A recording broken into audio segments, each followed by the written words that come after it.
Welcome everybody. Oh, we forgot to do the countdown. I was like, wait, what's different?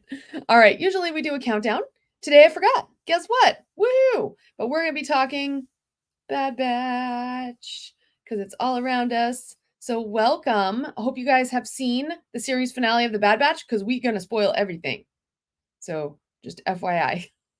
Don't watch if yeah. In fact, let me put on the banners here. Where are you guys watching from if you're just tuning in? I'm gonna put on the banners that the Bad Batch spoilers. Okay. So yeah. But yeah, tell us. I think anyone right now who's watching this has seen the Bad Batch, because didn't you put that in the Yes. in the post? Mm-hmm. Okay. And if we didn't do it, then someone already did, because there were so many pictures posted of the epilogue. Oh yeah. Totally. Yeah, like 5 minutes after the show aired. Uh-huh. Come on, people, just wait, give it 5 minutes. Exactly. All right, so there we go. I put the spoilers little link right there just so you guys know.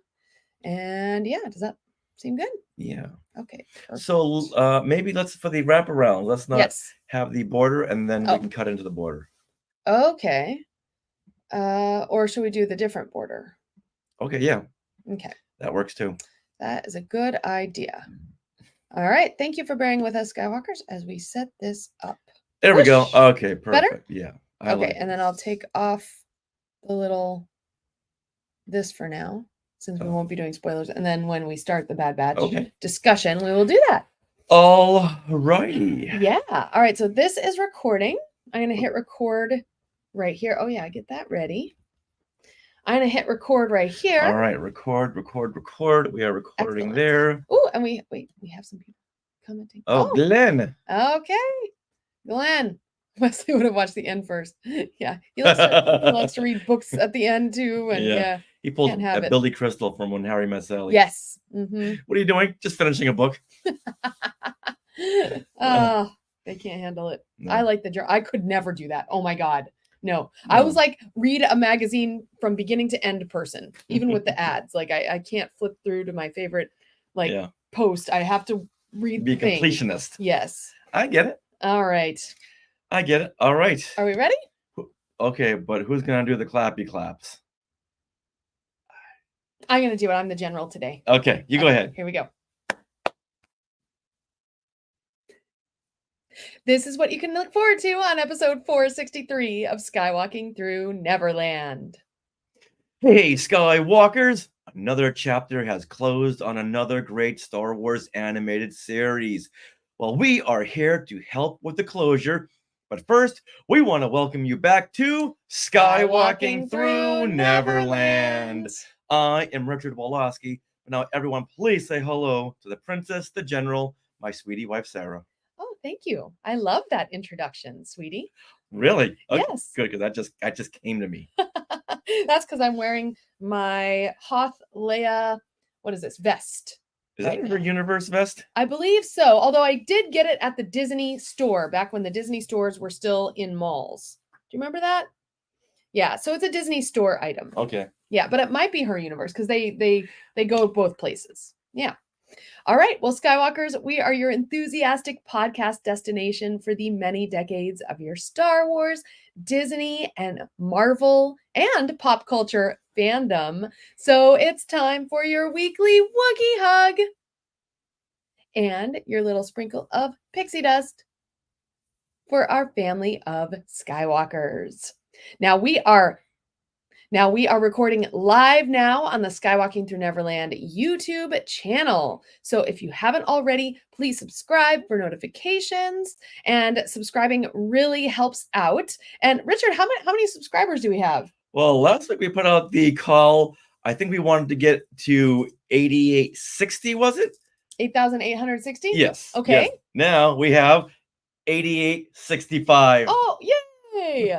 That's exciting. We put out the call, and the Skywalkers always seem to exceed what we ask for. It's like 5 a week, but that's okay. Yeah. Well, I did those Star Wars trivia tournaments on May the 4th. Oh, yeah. And handed out a lot of lot of skywalking through Neverland buttons. So if any of those new Skywalkers are watching, hello, hey, I hope and so. thank you for subscribing en masse. Yeah, we would love that. All right, but you know what it's time for now? Yep. It's time for the next call out, The next phase. the next call to action. Okay. Okay, next week we want 8870. 8870. We want to get at least 8900 before we go to Comic-Con Revolution Right. on May the 18th, Okay. which is Let's do it. 35. Come on. Let's do it, Skywalkers. Let's do it. All right. We love that. Mhm. Also, if you subscribe and click the little bell, you get notifications for when we go live. And sometimes it's a surprise.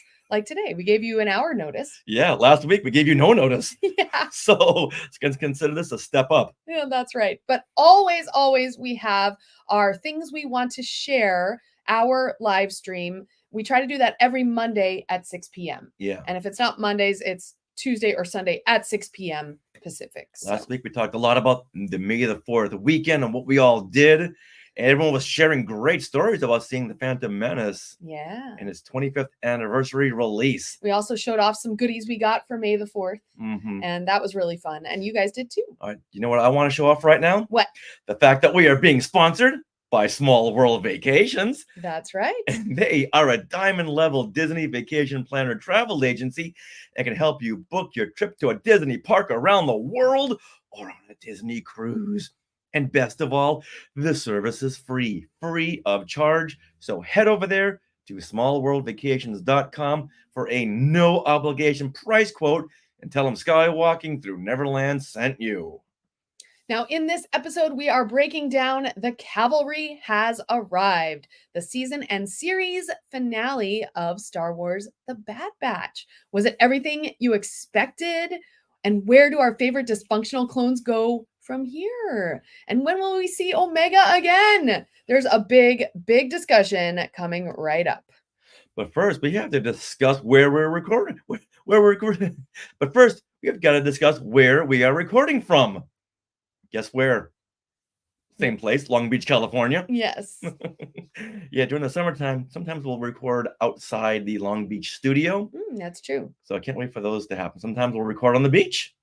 Yeah, we're at a park. Yeah, but right now we are in Long Beach, California on May the 7th, 2024. Now, what happened today in Star Wars history? All right, check this out. On this date, 11 years ago, May the 7th, 2013, Star Wars Star Tours, The Adventures Continue, opens in Tokyo Disneyland. And this updated Star Tours opens as part of Tokyo Disney Resort's 30th anniversary. So they already had the Star Tours, the original. there. Yes. Okay. Yeah, this is the Star Tours, The Adventures Continue, the update. Right. The one where there's a rebel spy. Yep. Don't ask me about that. I wouldn't know about that. No, because I've been 9.5 times. Now, I saw some footage of the Tokyo Disneyland Star Tours, and they had the Rebel Spy part, and I believe, I don't speak Japanese, but I believe they said, Richard, don't even think about it. Of course. Don't count on it. Yep. Now, in their Star Tours, they have an additional queue room, a holding room. Whereas our Star Tours, you walk right into that zigzag queue line where there's R2 and 3PO and the Star Speeder. Right. Well, they have like this big giant holding room, and there's a Star Speeder above you. There's screens, digital screens around you. Then you go into that zigzag queue. Wow. Yeah, so they got this really nice room, which, you know, if it's new, if it's Star Wars, we got to do it. Yeah, that And sounds fun. Also, what they have and what we don't, they have 3 ghosts who are in the hitchhiking pose. So you have 3 hitchhiking droids as their call out to the Haunted Mansion. Oh my gosh. How cute is this? So they're okay, so they're the droids. They look like Captain Rex a little bit. Is one of them Captain Yeah, Rex. one is the RX droid. The other 2 are the droids we see that we see in the Star Speeder video. Okay. With 3PO. I'm not Aw. sure their designation. No, me either. Wow, how cute is that? Well, you know, you could always do what Qui-Gon did. Was it Qui-Gon in The Phantom Menace? He walks up to R2-D2 and goes, "What's your designation?" Oh, that And was he, Captain Panaka. Captain Panaka. And he like looks at a R2, D2. Yeah, and what he's looking at on R2, who knows? Because there's no designation there. Mm-mm. That was a funny call out that you found in the Phantom Menace. All right. Well, we did see the Phantom Menace this weekend, and we talk about that on our things we want to share. Mhm. Well, this is cute, sweetie. I'm glad you found that. Yeah, Fun so little Easter egg. 11 years ago, this opened in Tokyo Disneyland. Another reason we've got to go to Tokyo. Yeah. I want another to see those reason. hitchhiking droids. Me too. Oh my Wh- gosh. Why has anyone ever cosplayed as that? That's like a deep cut, though. I've never heard of that. And No, plus, not it's until hard now. to cosplay droids. I mean, you know. Well, have you? You know what? Have you seen those droid builders? Those people can do anything. That's true. Yes. All right. Oh, let's say hello to some people who are tuning in. Dubact, hey Skywalkers, and Spencer Jowitz. Spencer Jawas is in the house. Hey fam. Yeah, if you haven't checked out his virtual cantina tour, go over there to the Star Wars Celebration Japan 2025 page. Spencer's got like more guests in his tour of 24 for this summer than I've ever seen at any Star Wars celebration. Mm-hmm. I don't know when the man sleeps. A big call out to Spencer, who'll be on the show in just a few weeks to talk about the big tour of 24, big virtual cantina Boonta Eve tour. Excellent. All right, now the cavalry has arrived, so it's time to talk the Bad Batch season finale and series finale. Do that once more. All right, now the cavalry has arrived, so it's time to talk about the Bad Batch season and series finale. Okay, let's change up our little backdrop. Hold on. Okay. There we go. Okay, and then let me add the little ticker. Boop. All right, guys, spoilers ahead. Go ahead. And Spencer says, I don't sleep. That's prime working time. See? See what I mean? That's a great time to go to work. Yep. Oh my gosh. Wow.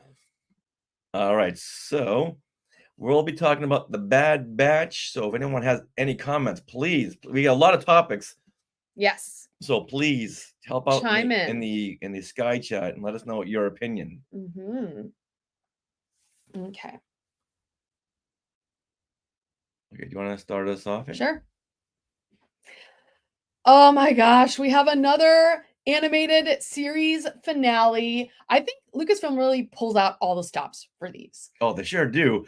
It's amazing. Yeah, this one is titled The Cavalry Has Arrived, and it wraps up our story of the Bad Batch and Omega and a lot of other characters that we see. I thought they couldn't be beaten with Star Wars Rebels. I know. They okay. All right, Gauntlet. The bar has been set. Beat it. Well, even the Clone Wars season 7, that finale. Right. I mean, come on, that's insane. Yeah. So we won't go into okay, we're getting way ahead of ourselves. We got lots to break down, and then we'll go over everything. Okay. Okay. So give us your initial thoughts on this season finale. Just the season finale. Okay. So I thought that I could not cry any more than that second season finale where Tech dies, sacrifices himself. It's Plan 99. Yeah, I was wrong because oh my gosh, Rich, I think you and I looked at each other several times during this finale and like tears just streaming down my face. They did such a good job of like the writer Jennifer Corbett, Brad Rao, they did such a great job of wrapping up this series. And even like Crosshair in this series, he has like this huge journey, especially in this final season. And there was a moment where he's always been on the periphery of the Bad Batch or not a part of the Bad Batch. But there's a moment here, right, when the Bad Batch are going to go in, the Mount Tantus, and he takes control of the Bad Batch. Like he takes that hunter position and decides to lead the Bad Batch. And that got me in tears. Oh, this is familiar territory to Crosshair. Yeah, what do you mean? Going to Mount Tantus. Oh, yeah, exactly. So it kind of made sense. But before this moment, I don't think he would have felt comfortable taking control. Oh, no, not with his condition, not with his PTSD. Exactly. Then there was the other moment where Omega and I think it was the Bad Batch who got the clones out, Omega and Echo. Mhm. They released the clones from their captivity and Nala Se, and then the clones decide to help them, Mm. even though, forfeiting, some of them forfeit their lives Yeah, because all of the that decision. prisoners. Yeah, all the They prisoners. have one last fight in them, and this Oh, is it. yeah, that moment. And then the moment where Crosshair and Hunter save Omega. I'll get into the details of that later, but like that moment too just had me in tears. I was like, oh my gosh, it was just so emotional. Like this series gets me so emotional. If people think animation is for kids, that is so untrue. Yeah, I don't think people have thought that for like quite a while Well, now because animation has gotten so adult. it really has, especially when you get to these final seasons of different series. Like they start kind of small or like so that kids can get into it, but then they grow up with the kids. Yeah, I think Clone Wars really started on an adult level, Mm. whereas Rebels started off with this very toyetic Yes, aesthetic, absolutely. and then they just said, you know what, forget it. We got to tell more darker stories. Yeah, and they did.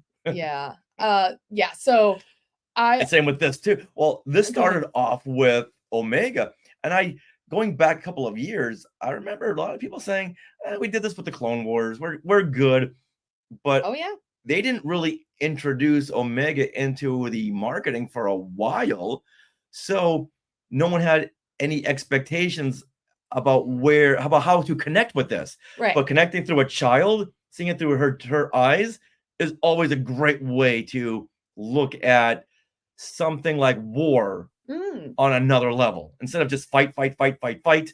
Now we're looking at it innocently at first through the eyes of a child and making decisions. that's a great point. Absolutely. All right, so Richard, what were your initial thoughts of this finale? Well, I'm happy to see that it was not a 25-minute season and series finale Yeah. because last week we thought, okay, this has got to be at least a 2-hour movie. Mhm. Wasn't 2 hours; it was 50 minutes, which was good. I think There's so. no way they could have told this story in 25 minutes. No way to wrap it up. It hit all the beats. We were on the edge of our seats as to who was going to survive, what was going to happen. Are we going to see Mount Tantus in another way? We saw 2 of them. Maybe those 3, maybe 4, maybe there was a whole area full of Mount Tantuses. Mm-hmm. What's the plural of Mount Tantus? Mount Tantuses? Mount Tantai? I don't know. Well, that works. The 2 Mount Tantus? Yeah, I don't know. Yeah. Well, Hard. you know where I'm coming from. A lot like, oh, how many different captivity centers do they have in all of these? How many clones are in captivity? That's a good question. Yeah. Yeah. So much speculation, and I'm happy with the way things turned out. Mhm. But I think they could have fit more story into 50 minutes. Oh, Yeah, if they cut back on the very long fight scenes and focus more on the story, because there was a lot more story to go through, which we didn't get, and we'll talk about that in just a bit. This is just for our initial thoughts. yeah. Okay. Wow. I don't agree with that, Oh, but great! yeah. I Imagine think if we both agreed on I everything. know. No, Ugh. I think they did a great succinct job of wrapping up these storylines, but we'll Well, yeah, talk about that. succinct. However, they could have gone a little bit more, Hmm. so maybe half succinct. Okay. But the animation, well, fantastic. Just gets better and better. All right, now, do you have a standout story arc? Oh, yeah. What do you, what? Yeah, so I will do this. All right, so now that we've shared our initial thoughts, let's get into some of these characters and their character journeys, like anything that stood out to us. And I have a lot. So should we talk about these characters? Let's start with Crosshair. Okay, before we do that, can we get into one comment in Oh, Sky Chat? Absolutely. All right. Dewback is saying, I really thought at least one more of the Bad Batch would have died. Ooh. I did like seeing Old Man Hunter and going up Omega. Okay, I'm getting to the end here. I think that was a little too much of a pretty bow. Oh, a pretty Okay. bow on it. Okay. So that was his initial thoughts. Yeah, thank you, So Dewback. I thought everything was tied up in a nice, pretty bow. Anyone else who wants to share, please share your thoughts. We love your comments. Okay. Yeah. Yeah. I mean, later on we'll talk about what we thought was going to happen, but that thought of at least one more batch would have died, that was definitely on our minds. Yes, So, yes. yeah. All right, so let's get back to the standout character journeys and stories and story arcs. Okay, so let's talk about Crosshair. Like I said, he's had an incredible journey, especially this season, because I mean, in the initial first and second season, he was not with the batch at all. He was on the side of the Empire. He had his turning point in the episode The Outpost last season, and then he was taken in to Mount Tantus, and they tried to make him one of those clone X's, Yeah. basically. So poor guy. And then finally he escapes with Omega, and all this season he has had to kind of atone for his sins to each member of the Bad Batch in each different episode. And I thought they've done this very well. We've talked about this in one of our previous Bad Batch episodes as well, and his journey of atonement. And he also had to make peace with himself, because that's an important part of any kind of forgiveness. Yes, you can forgive another person, but you have to forgive yourself. That's always the hardest one too. It is, for your wrongdoing. And so he never, did it. He never really got there until the very, very end. Right. And that character and story arc of him going from good soldiers follow orders to where we left off with him in the end. I think any actor would love to get their acting hooks into a role like that. And D. Bradley Baker, come on.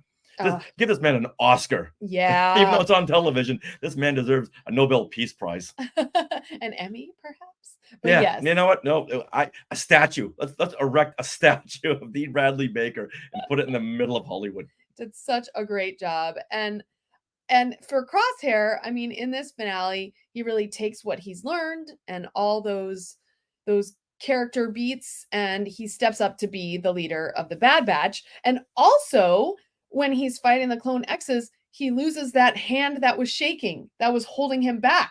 And I think that set him free. Oh yeah. That was a very symbolic moment. I think even he knew once I lose this hand, that's closure. Yeah. That's closure on what had happened to me at Mount Tantus, because we know what happened after that. He was able to take that one important shot. Yeah. Yeah. It gave me chills. That's the shot that did away with Hemlock. Yes. Oh God. So yeah, that's all it took. All right. Now let's move on to Emery. Yes. This is the big one here. Yeah. Dr. Emery. Yeah, Emery Carr. And she is a clone. We learned that at the end of last season, right?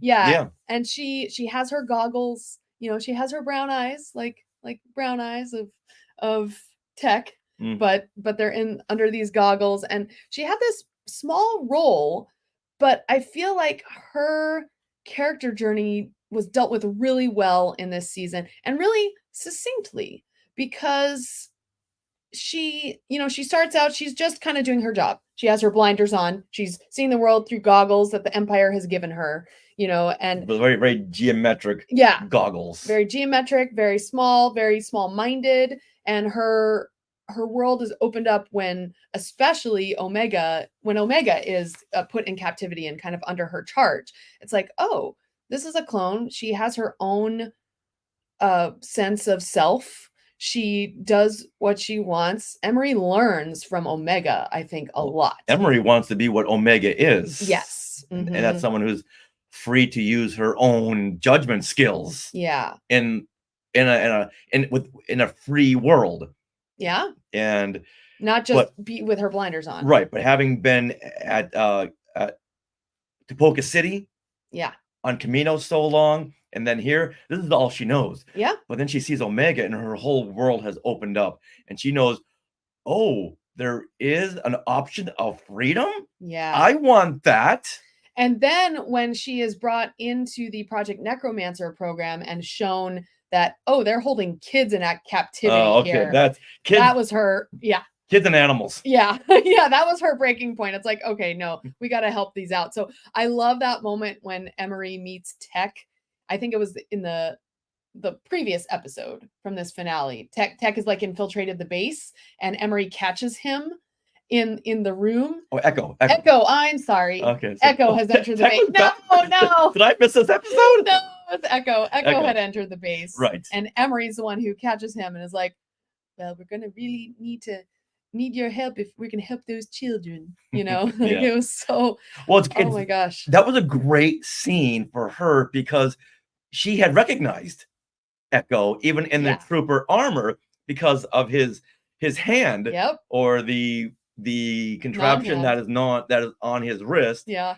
And that shows that Omega has told her all about her brothers, Yeah. and she kept this stuff in her memory. So That's true. it came right up front. And it shows that she was really paying attention to Omega. Mm-hmm. She didn't put her blinders on anymore, but she Yeah. listened, and that really helped out in recognizing Echo, which led to her helping Free the kids. free clones, kids, the Bad Batch, everyone. They Yeah. couldn't have done this without Emery her. Carr. Yes. No, because she had the key to getting into the vault. Mhm. Yeah, she had everything. Oh, so she was their inside girl. that was amazing. And then I love that we see her on Pabu later after they all escape, and she's not wearing those goggles. Mm. She is seeing the world through her own eyes, like, oh my gosh. Just the symbolism is just so great. So wow. All right. I love it. All right. Do you think Omega has had an arc in this whole series? Oh, yes, she has. So yeah, I mean, throughout the entire 3 seasons, you know, she's a kid. She's just learning how to do things. She's learning from her clone brothers, even though she's older than them, but she's learning how to fight, right? And Tech makes her memorize all the plans. Mhm. So she has them all in her head. And that was cute. She's like, oh, Tech made me memorize them all. And Crosshair's like, of course he did. Oh, I love that. So, and then what better way to learn something than to teach it? So by teaching those kids how to rely on themselves, how to rely on You mean each the kids other in the vault? in the vault, yes, Okay. and how to escape. I think that was like her character journey right there. Well, she went from the student Yes. to the master. Yes, absolutely. She's like a true leader. Mhm. And I think that's great. Yeah, she's one of those, you know, kids are always sponges. Watch out what you say in front of kids. They'll absorb it, and she does. Yeah. You know, she's like SpongeBob Omega Pants. She's absorbing things. Yeah. That's all very right. cute. No, I love it. I love Okay. Who's gonna be the first one to cosplay as SpongeBob Omega Pants? I love it. Oh, before we go on to Omega, Dubak has a comment about Emery and Echo. I like that they hinted at yet another spinoff with Echo and Emery taking point on defending clone rights to the Senate. Nice. Yeah, because she goes off with him. Yeah. Because Emery's like, oh, I've done enough damage. I need to rectify what I've done. Yeah. I really like that. I need salvation. Yeah. All right.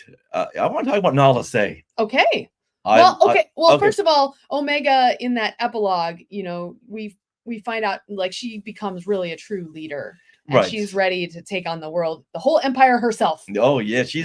She's joining the rebellion. Yeah. All right, let's go to Nala Se. Nala Se.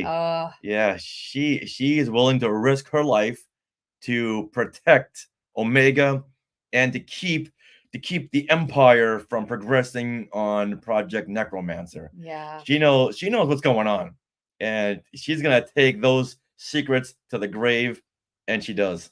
And she does. And okay, so I thought this was very poetic, and I did not realize this at the time because it's been so long since we've watched the season 1 finale of Bad Batch. But Admiral Rampart is the one who orders the decimation of Tapoca City. Right. And the so the cloning facility, all of Nala Se's homeworld, like basically he orders that the destruction of their city, of their people. Yeah. Yeah. But it's good to note that he was being ordered. He was just the middleman. That's true. But by the same token, you know, he was in the wrong place at the wrong time. Made the wrong call. Yeah. And Nala Se sees an opportunity to not only save Project Necromancer information from the Empire, but also destroy Rampart. And she does. She takes him out, Mhm. even though he shoots her first. Mhm. She's like, "Oh no, I already made this detonator alive," and off they go. She blows up all that info. So I think it's safe to say that every character has had an immense character Mhm. journey. Yeah. But let's do one more Okay. and move on, because Hunter Oh, went from this leader, this soldier, to a daddy figure. yeah. And Yeah. it's very much like Din Djarin Mm, went from a cold-blooded bounty hunter to a father figure too. yeah. And I think for someone who is like Hunter and raised to do one thing and one thing only, to fight, and then because of his dysfunction, he's broken away from good soldiers follow orders, Yeah. because good soldiers know better. Yeah. Good And soldiers need to make their own decisions. I think more of the clones. I think if Palpatine knew about what the Bad Batch were, I don't know if he would want them to be cloned, because he wants order. He wants everyone to be in line. But to think that these soldiers can also they can abstract reason. Mm. If Oh, something okay. is not right, they know how to think it through. But then again, thinking back, that's not what Palpatine wants. No. he, No, and he wants one thing and one thing only. I call Order 66. You follow through. Obedient clones. Yes. Mhm. And Hemlock did that with those clone X's. He made them super obedient, basically. Yes. He like got rid of any kind of autonomy. Yeah, though they were like zombie clones at that Oh point. yeah. Oh my gosh. They were creepy. And there was that one shot where they showed all four at once, and they were a lot. It was like this Black Mirror image of Clone Force 99. Like creepy. Mhm. Ugh. Okay. Well, so after going through a lot of these characters, we're not going to do everyone, just the ones that really stood out to us this season. Which character did you identify with most? Wrecker. Oh, yeah? I love Wrecker. Sometimes you just gotta bulldoze your way through an obstacle. Sometimes, you can think it through and go, what's the best way to do it? Or you can just do it. I can see that for you. Yeah. Definitely. Anyone in the chat, please let us know which character you most identify with. He's very loyal. I like that. Yeah. Very And loyal. Yeah.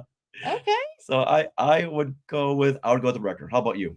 I think I'd have to choose Omega, and not just because she's a girl, but because of her optimism. Mm. And I am a very optimistic person, and I always go into a situation, with optimism. Like, you always get out of a situation what you put into it. Like, Omega was locked on Mount Tantus, but she decided, you know what? I'm gonna use this hay and make this doll and make myself happy somehow. And she made friends with Batcher just simply by being her. So I feel like She makes the best The out of the best. worst situations. exactly. And that's what I try to do as well. And you So- do.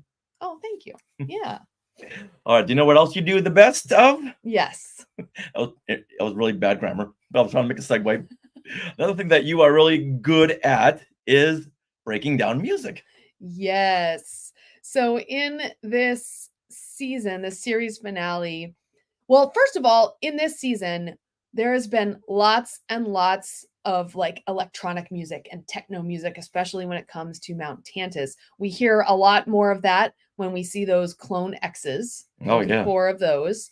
And because that is like the entire symbolism of Star Wars, going back to Return of the Jedi, where you have the might of the Empire and its technology versus nature and like little Ewoks. And here you get that same thing. You have Batcher and our Clone Force 99 who likes to use nature. Omega uses the Zillo Beast nature, to make a diversion and freeze the Zillo Beast in the process from the Empire, who's technologically holding them. So that is displayed in the music a lot. And so I wonder. Oh, go ahead. Yes, no, please. I wonder if the music that the Kiners chose for that Zillo Beast sequence is reminiscent of the Godzilla music. Oh. And I didn't think about that until right about now. Yeah, I didn't think about that either. So I'll have to go back and listen. I'm not too familiar with the music of that. Of those films. What I wonder, and it's probably the case, is they probably used some music from the Clone Wars episode where they had the Zillo Beast. So I would assume that. Or Metamorphosis. And I'm sure that music paralleled what we heard in those old Godzilla films. Yeah, I would like. Okay, well that's a homework project for me. Okay, I'll go check it out. But also, what stood out to me, especially in this series finale, was the use of the Bad Batch theme. Throughout this whole season, the Bad Batch has been a little scattered. They haven't really been together. And especially in the first 3 episodes, we did not hear the Bad Batch theme at all in those episodes during the story progression. You'd hear it in the credits, but not the story progression. So in this episode, you get a lot of the Bad Batch theme happening when, Hunter and Wrecker and Crosshair are entering the base. You hear the Bad Batch theme. You hear it later on when they're leaving. They exit the system there and they escape. It's like, woohoo. So yeah, it's all over the place in this episode. And I loved that. It was like, oh, bring it on. So it was great. All right. So that's all of the music that I noticed in this episode. But now we're going to get into our speculations on going into this episode. Like, what did we feel was going to happen? For weeks we speculated what was going to happen in the finale because they had so many stories going that this could have gone any direction at all. And of course, the big conversation was, which member of Clone Force 99 are we going to lose? Yes. Now, do you notice I said Clone Force 99 and not the Bad Batch? Because Omega is part of the Bad Batch. Yes. She is not part of Clone Force 99. Okay, yeah, I got it. We knew that we weren't going to lose Omega. That was a foregone conclusion. So who in Clone Force 99 are we going to lose? I think you thought Crosshair. Yes, I did. And he did try to sacrifice himself. He's like, I want to do Plan 99, guys. And they're like, no, we go in together. We already lost one because of that. Yeah. After this, let's just take that. Let's delete that off the files. Yeah. Yeah. No more of that. Exactly. I thought Wrecker easily. Oh, and it was scary there for a while. Because his armor was all torn apart, which means that you could get through to him now. And that one Clone X did use that electro spear and stab him through the armor. Yeah. I thought, oh, here we go. And who would we most feel empathy for? Wrecker, the big teddy bear. But you can't do that to Wrecker. But I know, but that's the thing. In order to really pull the heartstrings of the audience, who's the one that we're gonna lose? The big teddy bear, Wrecker. So I really thought we were gonna lose him. And during that one battle scene, I thought, oh no. Okay, pause it right now. Go get a box of Kleenex. Also, okay, now that was one of my speculations. Okay. What was one of your speculations? Honestly, I was not thinking it would be Omega until we spoke with Michelle Eng at the round table, and she was referencing how she got very emotional. They recorded several different versions of the finale, or she didn't specify if it was the finale or the epilogue that they recorded different versions of. And I would assume probably the epilogue. Yeah. But however, the way she was talking about Omega's character journey and where she ended up and how emotional she got, I thought that there might have been something tragic, an end to Omega. Like she would somehow get pulled into the cloning program and give up herself for the other clones to escape. I don't know. She wouldn't die, but she would her blood would become part of that Project Necromancer somehow. So I was totally wrong, and I'm very glad. We knew that Omega and Bachelor were going to survive. Yeah, yeah. So I was wrong, but from what Michelle Eng said, we'll have to go back and listen to that because it was very foreboding. I don't know. So yeah, and also I thought that water might come into the finale a bit more, like how in the mid-season finale they had that big waterfall backdrop to when the clones met up, like the clone X fell down it. Yeah. And they saw Wolf Wolf? Yeah, Wolf. Wolf. Wolf. Wolf. There's no one named Wolf. It's so hard to get that L in there. I'm Wolf. sorry. If I can do it, you can do it. Wolf. Wolf. It's like Wolosky. Wolf. Wolf. Okay. All right. You know what? Also, I thought we were gonna see Boba Fett. Oh, okay. Oh yeah. I can see that. We have the Alpha Mhm. and we have the Omega. They set up that she's got a brother, an unaltered brother, and why not bring him in? You have the Omega. Now let's see the other side. Let's see the Alpha, which is Boba Fett.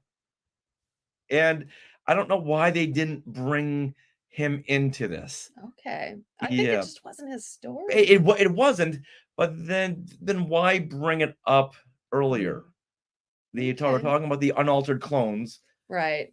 I think it's just to make that connection to be like. But at least a very brief cameo. Now he would have been the same age as Same Omega? age as Omega, yes. Okay. Or maybe a year. I mean, who knows when they made those clones, though. Right. Oh, that's very true. Yeah. So they could be a year or two apart, actually. But that was one of the things that I thought going in. Like, okay, they already alluded to the unaltered brother, Okay. and if she's the Omega, you gotta even that out with the Alpha, and we're gonna see something of them crossing paths.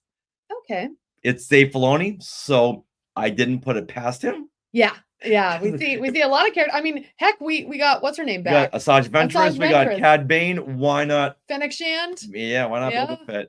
So that's what I thought. But yeah, but in a Okay. 50-minute show, it's like, how do you squeeze this in? A 2-hour season series finale? Yes, we're gonna do Boba Fett. I can see that. I speculated that we would not see who the clone ex-assassins were. Everyone was always speculating that we had talked to, was speculating who they were. Right. I just thought they're just their character devices. Okay. They're just the assassins, no more, no less, and they don't need a backstory. And you were right. Thank goodness. I think I would have been very upset if Tech became one of them. Yeah. Because then there wouldn't have been time for him to have any kind of like atonement or anything. Yeah, everyone cried a river when he fell to his death. Yes. And can you imagine if they said, nope, we brought him back? We wouldn't have ever trusted them again. Yeah, I don't like that. So I'm glad. I mean, he had a soldier's death. He really did. Yeah, he sacrificed himself. You can't go back on a sacrificial death. No, like Baymax. I just say, yeah, it's like Baymax or Bing Bong. Right. You know, those characters who sacrifice themselves so the rest can live. Exactly. Yeah. Yeah. But I full trust in Dave Filoni and crew, and they lived up to it. Yeah. Good. All right. Now, was this a satisfying finale for you? Okay, it was super, super satisfying. I thought it was much happier and much more tied up than I thought it would be, just because Star Wars is always like tragic, right? You end well, not always, I guess. Return of the Jedi has a really happy button too. Well, on so the end. does Star Wars A New Hope. Yes, not Empire. No. But I see where you're going with that. Yeah, but a lot of these animated series have had kind of some tragic things happen, like the ending. Spoilers: the ending of Star Wars Rebels. You know, we lost Kanan, right? You know, and that was kind of sad. And then Ezra. Very sad. Yeah. End of Clone Wars season 7. You know, I mean, it's very depressing. We lost freedom of the galaxy. Yeah, exactly. So I guess I wasn't expecting such a happy finale and this lovely little epilogue.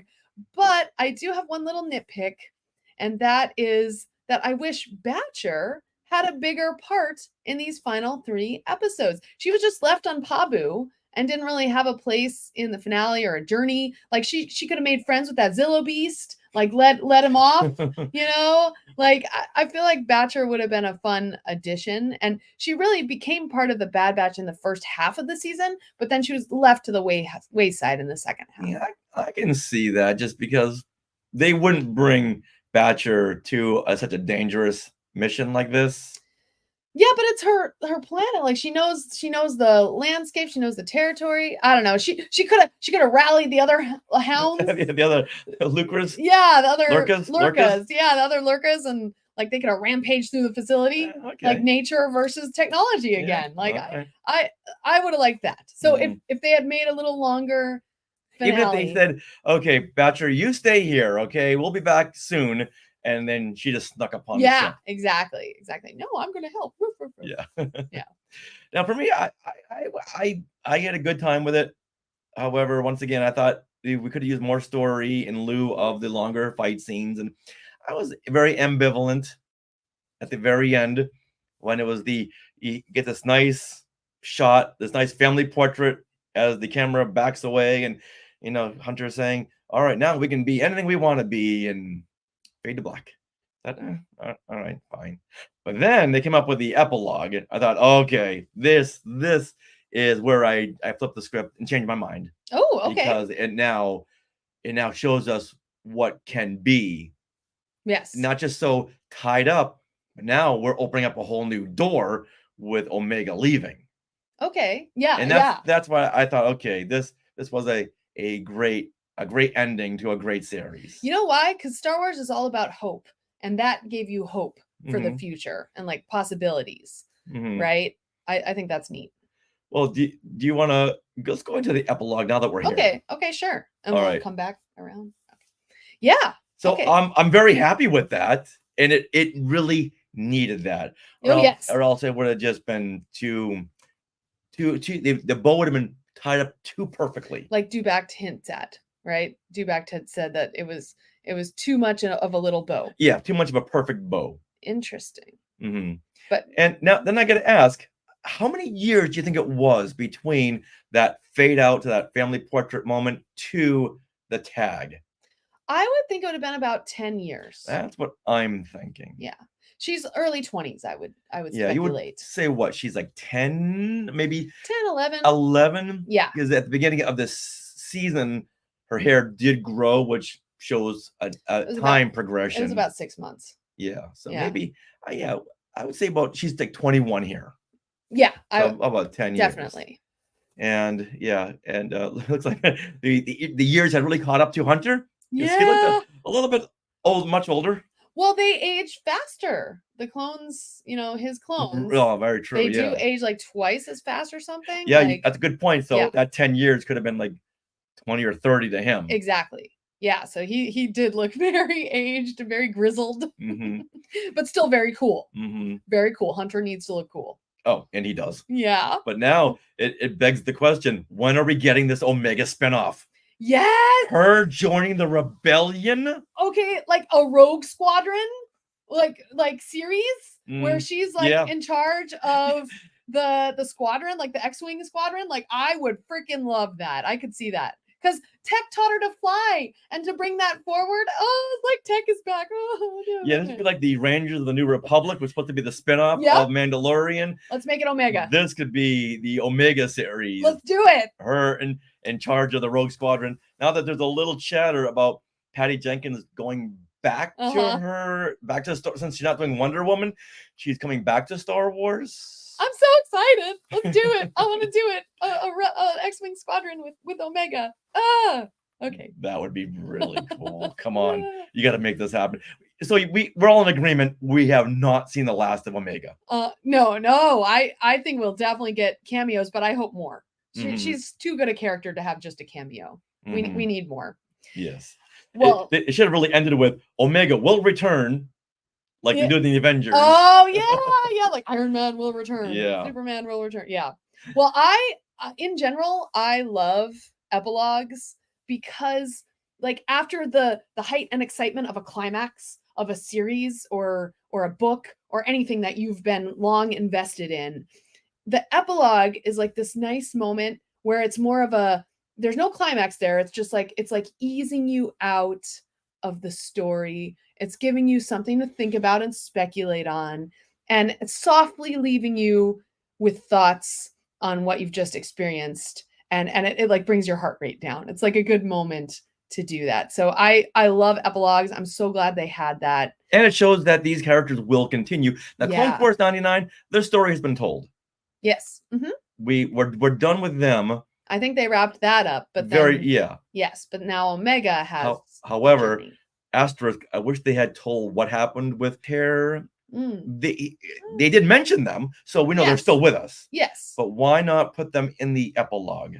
I know they wanted Hmm. that father-daughter moment. Well, they probably recorded some Oh, lines, some alternates. yeah. We want to see alternate epilogues, guys. Yeah, We know you guys recorded them. I think they really needed a shot where Omega gives Wrecker and Crosshair a hug goodbye, just to show that they're still Oh. there. They mention them, but you know what? Show it, don't say it.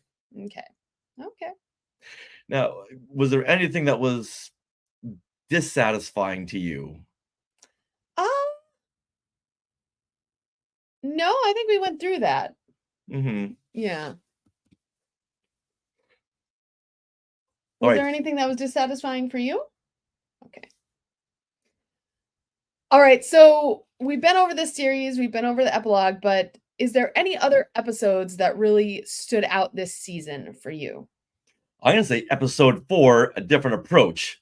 Okay, This remind is us. this is a great episode where we see the bond strengthen between Omega and Crosshair. This Mm. is when they just escaped from Mount Tantus Okay. and they crash land, and now they've got to work together. And Crosshair really sees what Omega is all about. So this is what you've learned from the other guys, and he learns to respect her on a whole new level. That she is a leader because she's the one who keeps making decisions. She's the one who keeps forging ahead. I love the cantina sequence where she's like, okay, we need money. Let's go and make some money. And Crosshair's all, we don't have anything to bargain with. She's like, I'll take care of it. And she does. Yeah. She sees the game that she learned at Sid's cantina and go, okay, I know where to go from here. Yeah. And starts betting and starts winning all this money. Then the stupid Imperial captain comes in and says, oh, Omega, you won the game, but guess what? You owe me all these fines. Yeah. That was bad. And you see Crosshair off to the side going, huh, this girl knows her stuff. And then I can't forget about the Jurassic Park ending. Yes. Well, and the turn in that episode where they've done everything Omega's way and it's just not working out. Like they just can't escape. And finally she's like, all right, Crosshair, let's take your way. And he's like, finally, and comes out swinging with like Rocket Raccoon with his shotgun. Yeah. So they really learned to work together. Mm-hmm.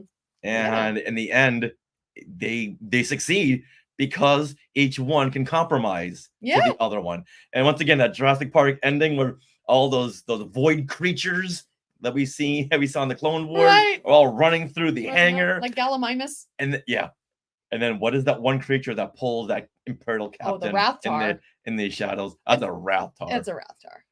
Don't get let the Rathtar win. Yes. Oh man. Okay. Well, I'm going to bring up another episode that's very Jurassic Park heavy, and that would be episode 5, The Return. And this is where the batch returns to the outpost, and they have that snow worm run around, and it's full of Jurassic Park references, like when they turn off the power and the snow worm gets in, and then they have to go to a different location to turn on the power to reset the power. Like it was exactly Jurassic Park. I loved it. And this is also where Crosshair and Hunter had their kind of they did talk it out. They had to talk it out and get good with each other. Just like the previous episode with a different approach, it was Crosshair and Omega. This one was Crosshair and Hunter. Mm-hmm. So I really liked that episode. Mm-hmm. Can I give a special nod to episode 9, The Harbinger? Yeah, you can, because I have another episode. Okay, good. Okay. All right. The Return of Asajj Ventress. Oh, yeah. I love the crossover characters like Cad Bane and Asajj Ventress. I'm not really sure what purpose it served. I think it was to reintroduce Asajj Ventress, and she's going to pop up elsewhere. Yeah. That's what I think it was for. Maybe another Tales of the Non-Empire. Yeah. Tales of the Empire tangentially. And she was there to use the word, let's all say it together. She used the word midi-chlorian. Oh, she did. Yeah, you're right. And it was once again to push Omega into, is she a force sensitive being? So it introduced that, and I'm sure Filoni said, who can we use to forward that storyline? Let's bring back Asajj. Could be any of the characters, so let's bring back Asajj. I think Dave Filoni has plans for Asajj and was like, here guys, you need to use this character. Go.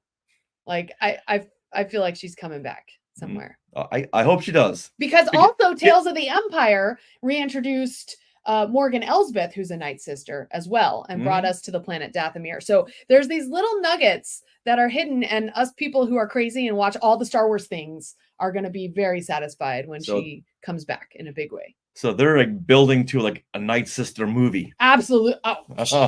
Or okay, I want a series. I don't want a movie. I want series. Yeah. Because then you can really delve into the immense backstory I would that love we that. know the Night Sisters have. Also, right now I'm re-listening to The Courtship of Princess Leia. There's a whole new audiobook out. It's the whole book, and it's really fun. And the Night Sisters arrive, and they're riding Rancors. What I would give for that, just to see that on the big screen. It's so awesome. Oh my goodness. Yeah. And speaking of big monsters, she gets to fight a big sea monster. I love me a big monster in Star Wars.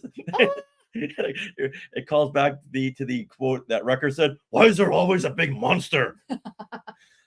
For me, the best quote in the whole series. I love it. I love me some big monsters.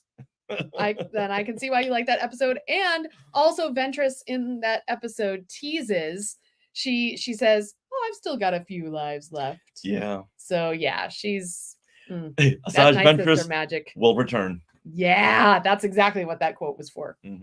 Yay. Okay. Well, I'm going to bring up episode 10, Identity Crisis. This is when the episode that is completely in Mount Tantus. We don't see any of the Bad Batch. And it's Emery when she asks to head Project Necromancer after Nala Se is taken into custody. And this is where she learns that Hemlock is truly evil and that they are capturing kids. And she gives that one little girl the doll, the Tuca doll that Omega had. Yeah. So I feel like this was a really cool episode, and the name of it is perfect. Identity Crisis. It's Emery's identity crisis. Like throughout this whole season, she's been like a cardboard cutout. She's just been following her role every day, her daily routine, and now she's breaking out of that, and she's losing her goggles, and she's figuring out, no, I really got to be helping these kids. All right, Glenn Stein says in the Sky Chat, we finally got to see another clan on Dathomir in Tales of the Empire. Absolutely, the Mountain Clan.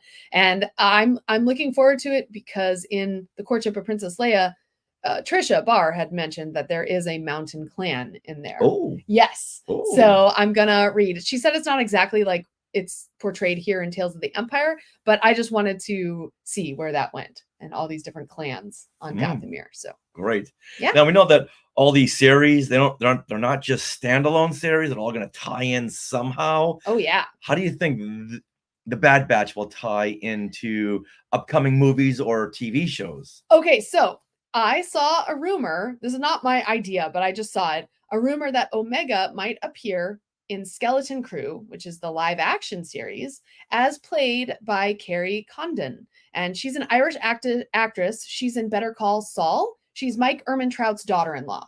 Do you remember? Yeah, she's like kind of the young, very skinny woman who, is very worried all the time. She's also the voice of Friday in Marvel films, like in Spider-Man and the Age of Ultron. After Vision turns into Vision, then Tony Stark needs Friday. Yeah. And so she's the voice. She's the replacement of... Yeah, and she kind of has an Irish lilt in there. I don't know, somehow. I had to hear it first. Sorry. Yeah. That was very bad. So I love that idea, but I do love the idea more of some kind of series of X-Wing with Omega that we just came up with. Yeah. Did you have any other ideas? Oh, yeah. I think this ties in perfectly with The Rise of Skywalker. Okay. All right. The next time I hear somehow Palpatine returns in a very demeaning way, I'll say, watch the Bad Batch, okay? Because we know how Palpatine returns, and he would have had a very healthy clone body by the Rise of Skywalker if it weren't for the Bad Batch. Right. All right, tie that in. Mount Tantus was destroyed per Tarkin's orders, and all funding was rerouted to Project Stardust. And if only Tarkin had known about Project Necromancer, then if he had known about it, then maybe the Mount Tantus, the research there would have continued. But the research was all destroyed by Nala Se. But yeah, I'm sure there was a couple of things here and there. They could have salvaged something. Yeah. But he didn't know about Project Necromancer. It was only between Palpatine and Hemlock. Right. But if Tarkin had known about it, he would have said, all right, let's the Mount Tantus is pretty much destroyed, but let's get a cleanup crew to exact any information we can from this. If it's so important to Palpatine, important to the Emperor, we got to continue this. But Tarkin didn't know, so screw it. Let's leave Tantus here as it is, and all the funding. I'm not going to have fun to have it cleaned up. I'm going to have it fund toward Project Stardust. Okay. Therefore, Palpatine is left without a good clone body by the time of Rise of Skywalker, all thanks to Tarkin. All thanks to Tarkin. Yeah. All thanks to Nala Se. All thanks to Emery. Yeah. Yes. Well, I say it's really at this point, Tarkin has got that last nail in the coffin of that to shutter Tantus. Okay. So that's it. Sorry, your research has been pushed back.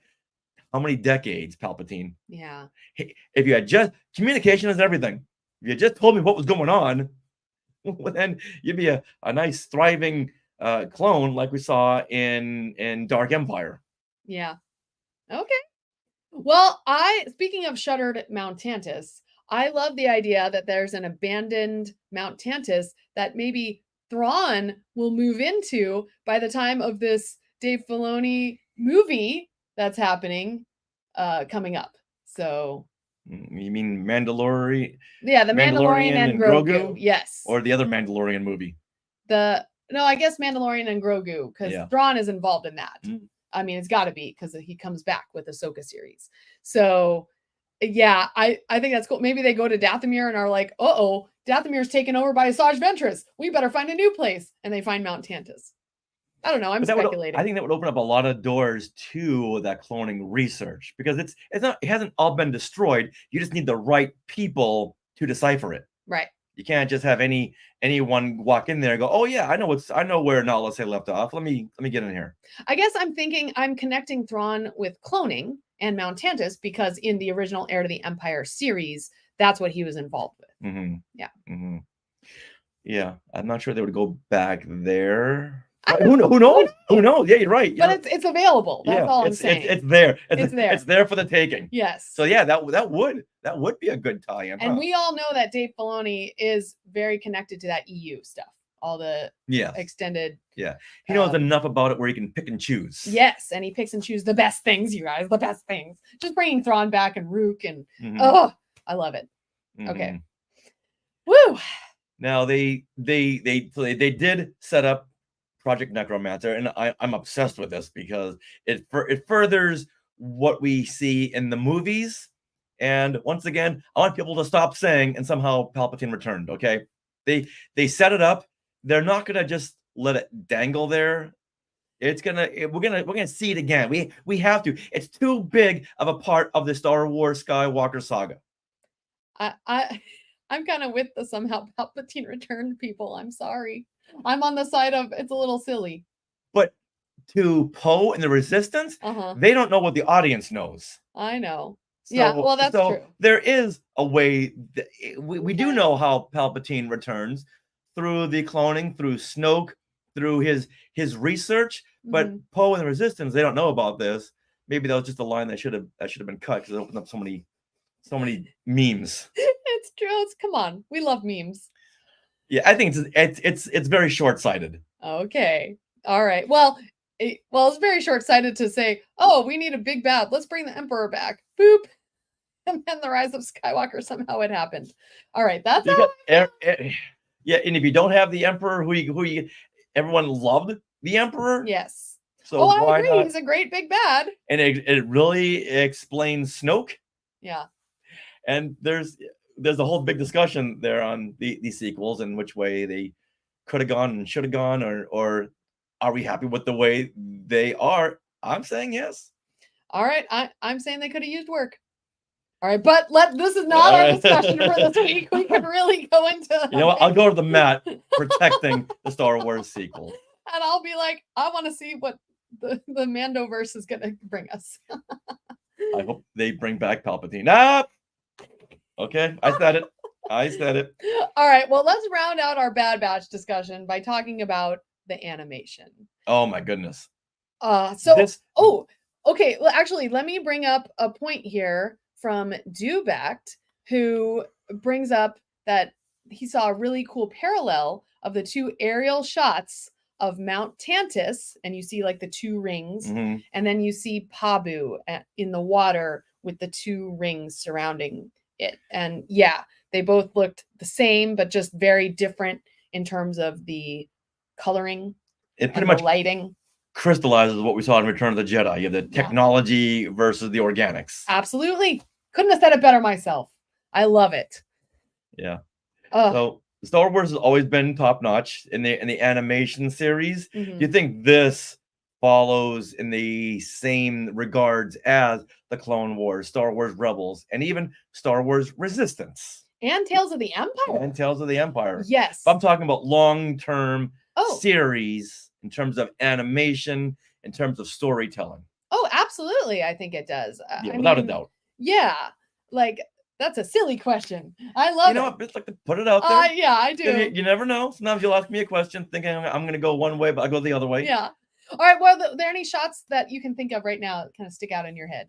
Ever since we saw that shot of the Star Destroyer over Jeddah City in Rogue One, my mind was blown because we've never seen a Star Destroyer in the atmosphere to the planet's surface. And then we saw it in Andor. Yeah. And then seeing it here going over Mount Tantus? Mount Tantus, yes. Being that close. Yeah. And we get to see the dimensions and perspective of the size of an immense Star Destroyer. We saw them in Tales of the Empire going through those trees.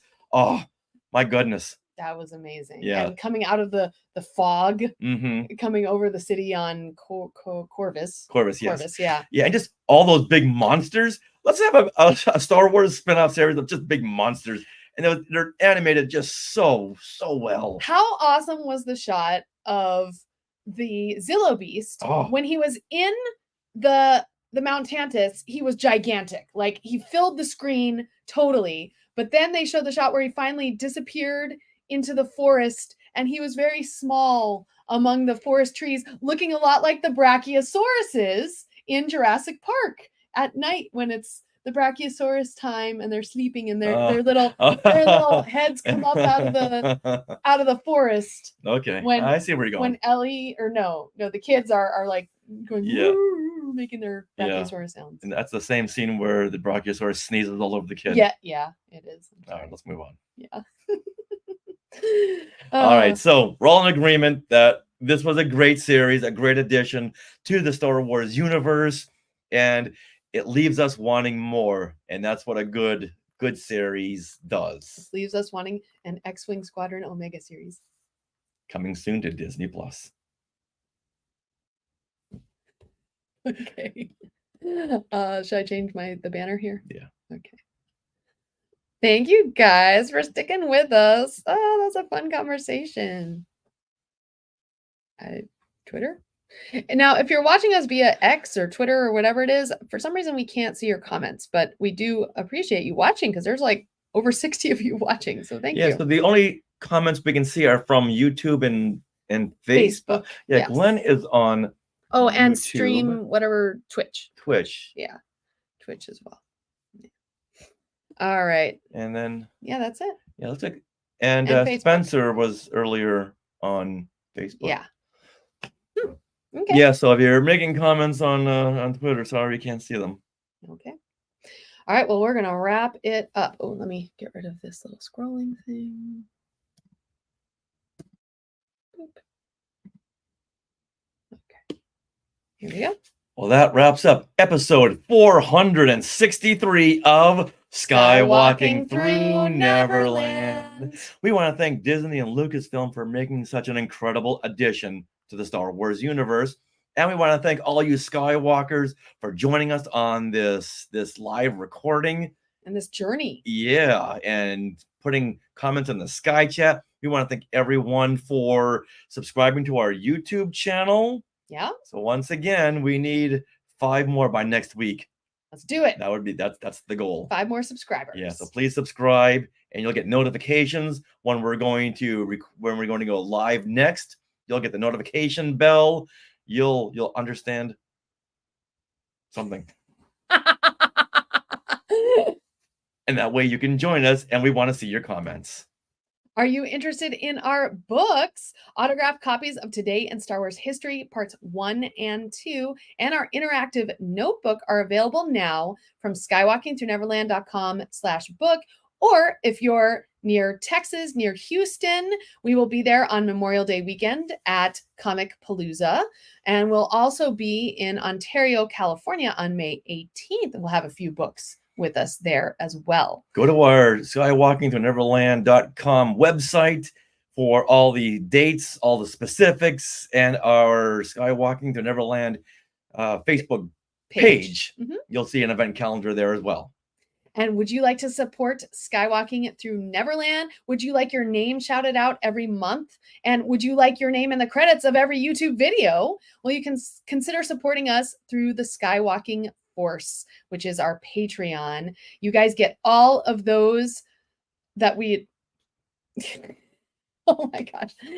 And the Skywalking Force has access to bonus content in the form of our Zoom discussions on the latest Disney Plus shows. And all this bonus content begins at only $5 a month. So you can head to skywalkingforce.com, have a look at the options, and thank you so much to those of you. There's over 40 of you who are already part of the Skywalking Force. We want to thank you so much for that. We also want to thank our sponsor, Small World Vacations, for their continued support. Thinking of a trip to a Disney park or a Disney cruise? Well, head over there to smallworldvacations.com today for a no obligation price quote and tell them Skywalking Through Neverland sent you. All right, Skywalkers, get ready for this. We need you in the comments. We are part of the Skywalking Network, where you can find other great shows like Talking Apes, the Max Effects Podcast, the Neverland Clubhouse, Totally Tell Me Everything, Star Warsologies, and the YouTube shows Collectopolis, and Today in Star Wars History. You can find us on social media. We are at Skywalking Pod for most of your social medias. You can also search Skywalking Through Neverland on Facebook and on YouTube and find us there. You can email us, share@skywalkingthroughneverland.com. Now, don't forget to stick around for bloopers and other fun bits that didn't make it into the show. And always remember to bring along your Batcher. And let that Zillo Beast go. And Neverland on Alderaan. Boom. Bam. I know. So thank you, everyone. Thank you, guys. You know, before you stop. Oh, I did just stop it. Were you just kidding? No, I was gonna say I'm so happy with everyone who's watching right now. There's 72 of you. Wow, goodness. But yeah, we'd love your comments too. Yeah, once again, if you're watching via, I guess, X, we can't see your comments. Yeah. Maybe we can do a little contest, a little hidden contest right now.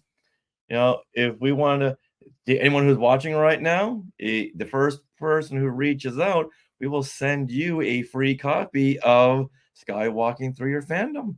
Oh, first person who reaches out, how? DM?